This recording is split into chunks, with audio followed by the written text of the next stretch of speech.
Cœur de feu est un livre écrit par Sénéméari, traduit de l'allemand par Jean-Claude Walfisz. Le livre est publié aux éditions Archipel en février 2008. Il raconte la vie d'enfant soldat de l'auteur, traduit dans 8 pays et était un phénomène de librairie en Allemagne où il s'est d'ailleurs vendu à plus de 400 000 exemplaires. Un film tiré de sa vie a été présenté au 57e Festival international de Berlin. Cœur de feu, c'est l'histoire de Sénéméari. Celle-ci est abandonnée par sa mère alors qu'elle n'est encore qu'un bébé. Sa mère sombre dans le désespoir après s'être séparée du père de son enfant et ne pouvant s'occuper seule de son bébé, elle décide alors de l'abandonner.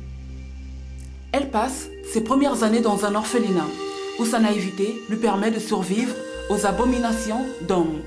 Sa tante, qu'elle pense être sa mère, la sortira de cet orphelinat et la petite fille ira vivre chez ses grands-parents.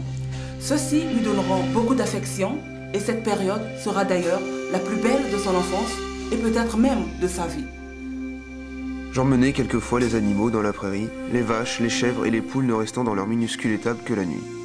Mes grands-parents abattaient eux-mêmes les bovins et vendaient la viande et la peau, ainsi que tout ce qui était récupérable.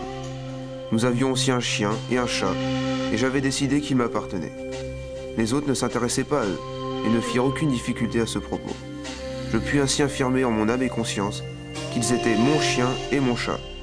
Pour la première fois de ma vie, j'eus cette incroyable sensation de pouvoir décider de quelque chose.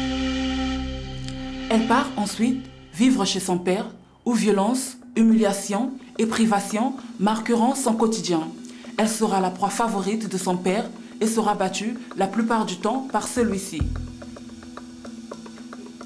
Mais le pire reste à venir. Elle a alors 6 ans. Lorsque ne pouvant la nourrir, son père la confie au Front de libération de l'Érythrée qui en fera une enfant soldat. Il y place également ses 2 autres filles. Sur ce front, elle découvrira son premier cadavre et toutes les horreurs de la guerre. La morte était donc allongée par terre, et on entendait le bourdonnement des mouches autour d'elle.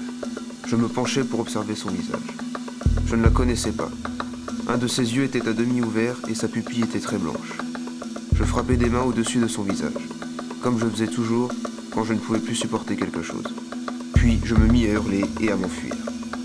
Je courus aussi vite que possible, sans trop m'éloigner, car il nous était interdit de quitter le camp. Les ennemis pouvaient se cacher partout et le terrain était miné. Même après m'être éloigné, quelque chose de la morte me poursuivait. Son odeur, l'odeur des cadavres. Elle connaîtra la peur de voir sa vie prendre fin d'une minute à l'autre, connaîtra l'angoisse, la violence, la famine, la soif et l'humiliation. Elle subira des abus sexuels. Malgré toutes ces atrocités dont elle est victime, elle saura se montrer forte. Sa force, son courage et son envie de vivre l'aideront à supporter toutes ces horreurs. Cœur de feu raconte les horreurs de la guerre et de la mort à travers les yeux d'enfants miraculés. Et aussi le sentiment de déracinement qu'elle éprouva lors de son exil en Allemagne avant même d'avoir goûté à la liberté de son pays. De par les émotions fortes de l'héroïne, on découvre une œuvre fascinante, émouvante, bouleversante et captivante qui nous emporte dans un torrent d'action. L'héroïne semble tellement être forte en affrontant toutes les horreurs dont elle est victime que l'on ne peut ressentir de la pitié à son égard, mais plutôt de l'admiration. Ce que je retiens de ce personnage, c'est une petite fille forte, courageuse et déterminée à vivre. J'ai beaucoup apprécié cette force de caractère de la part de l'héroïne, détestant obéir aux ordres. Vous aussi, vous admirerez et respecterez son attitude de dur à cuire.